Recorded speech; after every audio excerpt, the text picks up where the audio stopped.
Aging pagtabang sa state-run nga social security system kon SSS sa mga miyembro nga apektado sa netong sagunsong linog sa Mindanao, gihanyag sa ahensya ang pag-provide og calamity assistance. Atong sayron ang detalye ni pinagi ni Argil Relator live. Argil.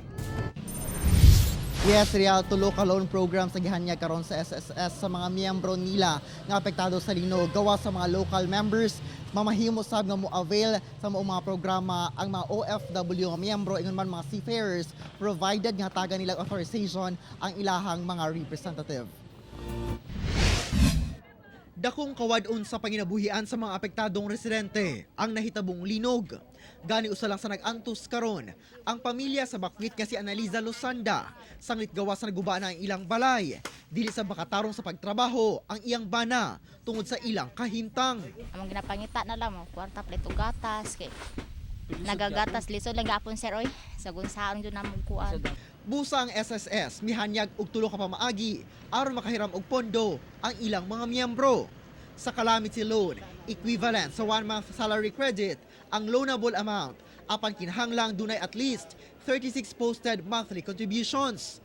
Mamahimo sab nga mag-apply sa advance 3-month pension ang ana sa kapin 1,800 ka potential pensioners. Samtang ang mga tag-iya sa kapin 37,000 ka mga nagaguba gayud nga balay tungod sa linog, mamahimong mag-apply sab sa direct house repair and improvement loan. At the same time, ang collateral niya, sir, syempre katong clean title. Meaning na own yun nila, sir, wala naka mortgage, wala encumbrance.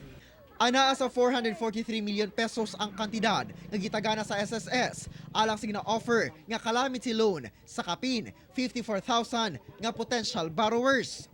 Qualified nga maka-avail ang mga miyembro nga residente sa gideklara na sa NDRRMC ubos sa state of calamity sa probinsya sa Davao del Sur ug Cotabato. Deadline sa pag-file sa calamity loan ug advance pension sa February 17, 2020, samtang November 17 sa samang tuig ang sa house repair loan.